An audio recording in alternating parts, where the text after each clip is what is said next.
یا آپ سبق کا خلاصہ کریں، نظم کا خلاصہ کریں، ہمیشہ رائٹر کے نام کا 1 نمبر ہوتا ہے، یاد رکھیے گا۔ شعر کی تشریح ویسے بھی 2 نمبر کی ہوتی ہے، 1 نمبر جو ہے وہ تشریح کا ہوتا ہے، 1 نمبر شاعر کے نام کا ہوتا ہے، تو آپ اس کو لکھنا مت بھولیے گا۔ اس کے بعد یہاں پہ بہت سے لوگ جو ہیں وہ اب مفہوم لکھ دیتے ہیں یا حل لغت لکھ دیتے ہیں۔ حل لغت لکھنے کا قطعاً یہاں پہ کوئی فائدہ نہیں ہے، وہ بالکل ٹائم ویسٹنگ چیز ہے، کیونکہ حل لغت میں آپ لوگ شعر کے مشکل الفاظ کے معنی لکھنے بیٹھ جاتے ہیں، اس کا الگ سے نمبر ہوتا ہی نہیں ہے، تو وہ لکھنے کا فائدہ کیا ہے؟ جب آپ تشریح کو یہ اچھے سے ایکسپلین کر رہے ہیں تو آپ کو ایک غیر ضروری چیز لکھنے کا کیا فائدہ ہے؟ وہ آپ کا ٹائم برباد کرتی ہے، 10 نمبر کے پیچھے آپ کا ٹائم اتنا کنزیوم ہو جائے گا ان فضول بیکار چیزوں میں کہ آپ اصل جو ہے بات سے ہٹ جائیں گے اور پیپر پورا نہیں کر پائیں گے۔ تو پھر پیپر پورا نہ ہو تو جتنا مرضی ہاف پیپر آپ کا اچھا ہو، اچھے نمبر نہیں آتے، ٹھیک ہے؟ تو آپ نے حل لغت نہیں لکھنی۔ دوسری بات یہ کہ آپ نے مفہوم جو ہے، اب کئی لوگ لکھنا شروع ہو گئے ہیں، مفہوم لکھنا ضروری نہیں ہوتا۔ میں مفہوم لکھنے کو اس لیے بھی پریفر نہیں کرتی ہوں کہ ہر شعر کا الگ سے مفہوم یاد کرنا پڑتا ہے، اور میرا تو مقصد ہی یہ ہے کہ جن بچوں کو لرننگ کا ایشو ہے، جو زیادہ چیزیں یاد نہیں کر سکتے، ان کو غیر ضروری چیزیں ہٹا کر ضروری چیزیں یاد کروا دوں تاکہ وہ ان کے مارکس پورے آ جائیں۔ تو مفہوم کا کیونکہ الگ سے نمبر نہیں ہوتا، اس لیے اس کو لکھنے کا بھی میرے حساب سے تو کوئی فائدہ نہیں ہے۔ اگر آپ اپنی تسلی کے لیے لکھنا چاہتے ہیں تو آپ کو میں چند لائنز جو ہیں وہ اس تشریح کے اینڈ پہ لکھوا دوں گی، وہ چاہے تو آپ مفہوم کی ہیڈنگ دے کر ساتھ تشریح سے پہلے لکھ دیں، اور آپ چاہیں تو آپ اسے تشریح ہی کا حصہ بنا دیں، لیکن آخر میں بنائیے گا، ٹھیک ہے؟ ابھی میں آپ کو وہ تشریح لکھوانے لگی ہوں جو اس غزل کا کوئی بھی شعر آئے گا تو آپ نے یہ تشریح لکھنی ہے۔ یہ بات میں آپ کو یہ تشریح پڑھ کے بھی بتا رہی ہوں تاکہ آپ اس کو لکھ لیجئے۔ زیر تشریح پہلے تو آپ نے تشریح کی ہیڈنگ دے دینی ہے، اس کے بعد آپ نے لکھنا ہے کہ زیر تشریح شعر فراق گورکھپوری کی غزل سے ماخوذ ہے۔ فراق نے اردو غزل کو تازگی بخشی، وہ معیاری غزل کے نمائندہ شاعر ہیں۔ اس شعر میں شاعر متضاد کیفیات کا شکار نظر آتے ہیں، وہ خود ہی ایک بات کہتے اور خود ہی اس کی نفی کر دیتے ہیں۔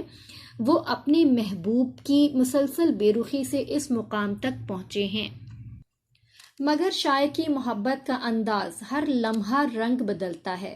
وہ وصل اور فراق، خوشی اور غمی، محبت اور محرومی کی کیفیات بیک وقت محسوس کرتے ہیں۔ ان کے اس جذبے کو کسی نے کیا خوب بیان کیا ہے: اب کے جنوں میں فاصلہ شاید نہ کچھ رہے، دامن کے چاک اور گریباں کے چاک میں۔ تو اسٹوڈنٹس، یہاں تک جو ہے اضافی شعر جو ہے آپ لکھ کے یہاں تک اپنی تشریح مکمل بھی کر سکتے ہیں۔ اگر آپ کی جو لرننگ زیادہ ویک ہے تو یہیں تک آپ یاد کر لیجئے، اور آپ کو اگلی لائنز جو میں بتاؤں گی اس کی ضرورت نہیں ہے۔ لیکن اگر آپ کی لرننگ اچھی ہے اور آپ اپنی تشریح کو اور زیادہ سٹینڈرائزڈ کرنا چاہتے ہیں اور زیادہ کنسرن تشریح آپ لکھنا چاہتے ہیں تو اس کے لیے میں مزید آپ کو لائنز لکھوا رہی ہوں۔ اب یہاں پہ تو آپ کو اضافی تشریح کی ہیڈنگ نظر آ رہی ہے، اور یہ صرف آپ اپنی کاپی ریکارڈ میں لکھیں گے اضافی تشریح، لیکن آپ نے اضافی تشریح کی ہیڈنگ پیپر میں نہیں دینی، ٹھیک ہے؟ آپ نے اس تشریح کو ساتھ ہی اس میں کر دینا ہے، یا تو آپ اضافی شعر کے بعد اس کو لکھ لیجئے، یا آپ اس کو تشریح سے پہلے مفہوم کی ہیڈنگ دے کر لکھ سکتے ہیں۔ دونوں ہی آپشنز آپ کے پاس موجود ہیں۔ اب میں پھر ایک دفعہ آپ کو کلیئر کر دوں کہ چاہے تو آپ اضافی شعر تک ہی یہیں تک اپنی تشریح کو مکمل کر لیں، اور چاہے تو آپ اس لائن کو ہر شعر کے حساب سے میں نے آپ کو کنسرن لائنز یہاں پہ ایکسپلین کر دی ہیں، چاہے تو آپ یہاں پہ اس کو حصہ بنا لیں تشریح کا بغیر کسی ہیڈنگ دیے۔ یہاں کوئی ہیڈنگ نہیں آئے گی اور یہ تشریح آپ اینڈ میں کر سکتے ہیں، تو آپ کی تشریح جو ہے دیے گئے شعر کے بالکل اکارڈنگ ہو جائے گی، ٹھیک ہے؟ اور آپ کی آپشن ہے کہ اگر آپ یہاں نہیں لکھنا چاہتے تو پھر آپ اس جگہ پر مفہوم کی ہیڈنگ دے کر بھی اس چیز کو ایڈ کر سکتے ہیں، لیکن مفہوم لکھنا ضروری نہیں ہے۔ اگر آپ کی لرننگ اچھی ہے تو پھر آپ یہاں پہ ایڈ کر دیجئے، ورنہ آپ نے اس کو اس جگہ پہ لکھ دینا ہے بغیر کسی ہیڈنگ کے دیے، ٹھیک ہے؟ شعر کے اکارڈنگ اگر آپ کو پتہ ہے کہ اس غزل کا پہلا شعر آیا ہے تو پھر آپ یہ والی لائن ساتھ ایڈ کر سکتے ہیں: دماغ میں جنون اور دل میں کوئی آرزو باقی نہیں، لیکن محبت چھوڑنے کا ارادہ بھی دیر پا نہیں لگتا، ٹھیک ہے؟ بس اسی لائن کو ایڈ کر دیجئے گا تو آپ کی تشریح بالکل کنسرنڈ ہو جائے گی دیے ہوئے شعر کے مطابق۔ دوسرا شعر ہے ایک مدت سے تیری یاد بھی نہ آئی ہمیں اور ہم بھول گئے ہوں تجھے ایسا بھی نہیں۔ اوپر آپ مارکر سے شعر لکھ لیں گے، پھر حوالہ کلام لکھیں گے، صنف ادب لکھیں گے جو کہ غزل ہے، غزل لکھیں گے جو کہ مطلع ہم نے لکھنا ہے، سر میں سودا بھی نہیں۔ میں نے آپ کو پہلے ہی بتایا تھا کہ دوسرا تیسرا چوتھا جو بھی شعر آئے گا آپ مطلع ہی شروع میں مینشن کریں گے۔ شاعر کا نام لکھیں گے فراق گورکھپوری، اس کے بعد تشریح آپ یہی لکھیں گے جو کہ آپ کو پہلے میں نے لکھوائی ہے۔ اس کو ایک دفعہ پھر میں آپ کو پڑھ کے بتا دیتی ہوں۔ تشریح کی ہیڈنگ آپ ضرور دیں گے۔ زیر تشریح شعر فراق گورکھپوری کی غزل سے ماخوذ ہے۔ فراق نے اردو غزل کو تازگی بخشی، وہ معیاری غزل کے نمائندہ شاعر ہیں۔ اس شعر میں شاعر متضاد کیفیت کا شکار نظر آتے ہیں۔ وہ خود ہی ایک بات کہتے اور خود ہی اس کی نفی کر دیتے ہیں۔ وہ اپنے محبوب کی مسلسل بے رخی سے اس مقام تک پہنچے ہیں، مگر شاعر کی محبت کا انداز ہر لمحہ رنگ بدلتا ہے۔ وہ وصل اور فراق، خوشی اور غمی، محبت اور محرومی کی کیفیات بیک وقت محسوس کرتے ہیں۔ بیک وقت کا مطلب ہوتا ہے ایک ہی وقت میں۔ ان کے اس جذبے کو کسی نے کیا خوب بیان کیا ہے، اب کے جنوں میں فاصلہ شاید نہ کچھ رہے، دامن کے چاک اور گریباں کے چاک میں۔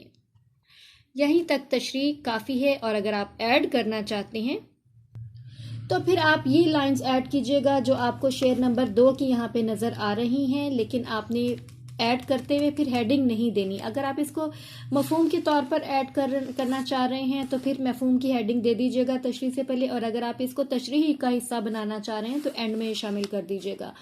دوسرے شعر میں یہ لائنز آپ ایڈ کر سکتے ہیں، یہ ویسے ایک شعر ہی ہے لیکن آپ اس کو ضرور ایڈ کر سکتے ہیں کیونکہ اس شعر کے بالکل مطابق ہے۔ نہیں آتی تو ان کی یاد مہینوں تک نہیں آتی، مگر جب یاد آتی ہیں تو اکثر یاد آتی ہیں۔ ٹھیک ہے، اس طرح سے آپ کی تشریح مزید کنسرنڈ ہو جائے گی اور پرفیکٹ ہو جائے گی۔ ایگزامینر کو جو ہے وہ مطمئن کرنا ضروری ہوتا ہے، اور جب وہ مطمئن ہو جائے تو پھر وہ آپ کے بلا وجہ نمبر نہیں کاٹتا، تو اس لیے میں آپ کو وہی پرفیکٹ تشریح بتا رہی ہوں جو آپ کے ایگزامینر کو انشاءاللہ ضرور مطمئن کر دے گی اور آپ کو الگ سے مفہوم کی کمی ہی محسوس نہیں ہونے دے گی۔ تیسرا شعر میں پڑھ رہی ہوں۔ یوں تو ہنگامے اٹھاتے نہیں دیوانہ عشق، مگر اے دوست کچھ ایسوں کا ٹھکانہ بھی نہیں۔ پہلے تو آپ نے ساری تشریح شروع سے یہاں تک لکھ لینی ہے اضافی شعر تک، اس کے بعد یہ لائنز نوٹ کر لیجئے تو تیسرے شعر میں ایڈ ہو سکتی ہیں۔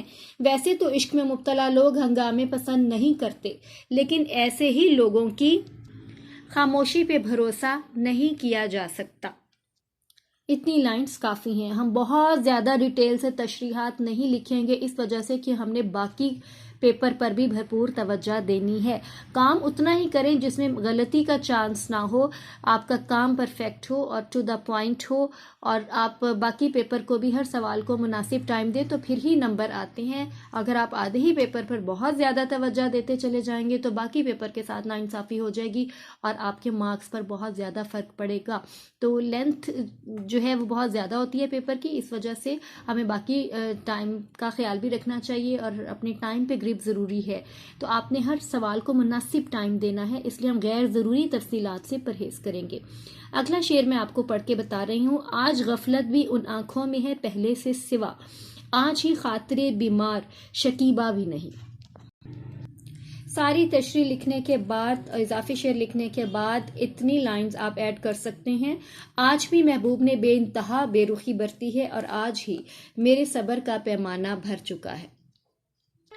یہ سب جو ہیں ڈیٹیلز آپ نوٹ کرتے جائیے گا، لکھ لیجئے گا، آپ کی لرننگ بہت آسان ہو جائے گی۔ رنگ وہ فصل خزاں میں ہے کہ جس سے بڑھ کر شان رنگینی حسن چمن آرا بھی نہیں۔ آپ اس کو ایسے لکھ سکتے ہیں کہ اب تو پتجھڑ کے موسم میں بھی وہ حسن اور دلکشی نظر آتی ہے کہ باغ میں مالی بھی ایسی سجاوٹ نہیں کر پایا۔ ٹھیک ہے، یہ اینڈ میں لکھیں گے، یا تو آپ مفہوم کی ہیڈنگ دے کر تشریح سے پہلے لکھ دیں، یا آپ اضافی شعر تک ساری تشریح لکھنے کے بعد ساتھ ہی اس کو تشریح کا حصہ بنا دیں۔ ہیڈنگ الگ سے آخر میں لکھنے کی صورت میں آپ نے ہیڈنگ نہیں دینی، اور تشریح سے پہلے لکھنے کی صورت میں آپ نے مفہوم کی ہیڈنگ دے دینی ہے۔ دونوں آپشنز آپ کے پاس موجود ہیں، دونوں کریکٹ ہیں۔ سیکنڈ لاسٹ شعر ہے۔ بات یہ ہے کہ سکون دل وحشی کا مقام کنج زندہ بھی نہیں، وسعت صحرا بھی نہیں، اور یہ بہت دفعہ پیپر میں آ چکا ہے، یہ بہت امپورٹنٹ شعر ہے۔ اور یہ لائنز جو ہیں آپ نے سارے ہی فارمیٹ کو فالو کرتے ہوئے یہ لائنز یا شروع میں یا اینڈ میں ایڈ کر لینی ہے کہ میرے بے قرار دل کو نہ تو صحرا کی وسعت میں سکون ہے اور نہ ہی قید خانے میں. اور مقطع جو ہے شعر کا میں پڑھ رہی ہوں. کلیئر کر دوں کہ مقطع کیا چیز ہے اور مطلع کیا چیز ہے. مقطع وہ چیز ہے کہ جو آخری شعر غزل کا ہوتا ہے اور اس میں تخلص بھی شامل ہوتا ہے. تخلص یہ جیسا کہ آپ کو نظر آ رہا ہے، تخلص آخری شعر کا حصہ ہو تو اس شعر کو مقطع کہا جاتا ہے، اور اگر تخلص موجود نہیں ہے تو وہ جسٹ غزل کا آخری شعر ہی کہلائے گا. اس فرق کو آپ یاد رکھیے گا. یہ فرق آپ کو کوسچنز میں بھی پوچھا جا سکتا ہے، ایم سی کیوز میں بھی پوچھا جا سکتا ہے کہ مطلع اور مقطع میں کیا فرق ہے، یا وہ کوئی آپ کو مصرع پڑھ کے لکھ کے بتا دیں کہ یہ مطلع ہے یا مقطع ہے. تو تخلص جو ہے وہ ہمیشہ آخری ہی شعر میں استعمال کیا جاتا ہے. اس کے علاوہ آپ کو کسی جگہ پہ کبھی بھی کسی شاعر کا تخلص نہیں ملے گا، وہ آخر میں ہی استعمال ہوتا ہے. اور اگر آخری شعر میں تخلص استعمال ہو جائے تو اس کو مقطع کہا جاتا ہے. پہلا شعر جو ہے وہ مطلع کہلاتا ہے غزل کا، لیکن اس صورت میں مطلع کہلائے گا جب اس کے قافیہ اور ردیف ایک جیسے ہوں. قافیہ ہم آواز لفظوں کو کہتے ہیں، جیسے اس میں پہلے مصرے میں تمنا کا لفظ ہے، دوسرے مصرے میں بھروسہ کا لفظ ہے. یہ ایک جیسے وزن والے لفظ ہیں، تمنا اور بھروسہ، تو یہ جو ہے ہم قافیہ الفاظ کہلائیں گے. اور جو ردیف ہیں وہ آخری الفاظ ہیں، بھی نہیں، وہ بالکل سیم ہے. تو غزل کے پہلا شعر مطلع اس صورت میں کہلائے گا کہ اگر اس کا ردیف اور قافیہ ایک جیسا ہو. اگر ردیف اور قافیہ ایک جیسا نہیں ہوتا، جیسا کہ اس میں آپ کو نظر آ رہا ہے، اس میں ردیف ایک جیسا نہیں ہے، کسی بھی اور شعر میں ردیف ایک جیسا نہیں ہے، تو یہ اگر شروع میں ہوتا تو یہ پہلا شعر ہی کہلاتا. ٹھیک ہے، لیکن اب یہ پہلا شعر نہیں کہلائے گا. پہلا شعر ہے تو صحیح، لیکن یہ مطلع بھی کہلائے گا کیونکہ ان کا ردیف اور قافیہ ایک جیسا ہے. اس فرق کو سمجھنا ضروری ہے کیونکہ یہ آپ کو ایم سی کیوز اور شارٹ کوسچنز دونوں میں ہی پوچھا جا سکتا ہے. اب میں اس کا مقطع پڑھ رہی ہوں تشریح کے پوائنٹ آف ویو سے. ہم اسے منہ سے برا تو نہیں کہتے کہ فراق دوست تیرا ہے مگر آدمی اچھا بھی نہیں. ساری ہی تشریح کے فارمیٹ کے ساتھ آپ یہ لائنز شروع میں یا اینڈ میں ایڈ کر سکتے ہیں. اے فراق، ہم اسے تمہارا دوست ہونے کی وجہ سے برا نہیں کہتے مگر وہ آدمی اچھا بھی نہیں ہے. ٹھیک ہے، غزل کی تشریح ہماری مکمل ہو چکی ہے. میں نے بہت آسان کر کے آپ کو یہ سارے آسان فارمیٹ کی تشریح پرووائڈ کی ہے، اور اگر آپ کے لیے یہ ہیلپ فل رہی ہے، جو کہ ہونی چاہیے، تو پھر ضرور اس ویڈیو کو دوسروں کے ساتھ شیئر کیجیے گا، کمنٹس کیجیے گا، لائک کیجیے گا، شیئر کیجیے گا. اور شیئر اس نیت سے بھی ضرور کیجیے گا کہ اگر آپ کا بھلا ہوا ہے تو باقی اسٹوڈنٹس کا بھی بھلا ہو جائے. اللہ تعالیٰ آسانیاں بانٹنے والے کو پسند کرتے ہیں، اور آسانیاں بانٹنے والے کے رستے بھی اللہ تعالیٰ آسان کرتے ہیں. آپ لوگوں کے لیے کامیابی کی بہت ساری دعائیں. ملتے ہیں اپنی نیکسٹ ویڈیو میں. اپنا بہت خیال رکھیے گا. اللہ حافظ.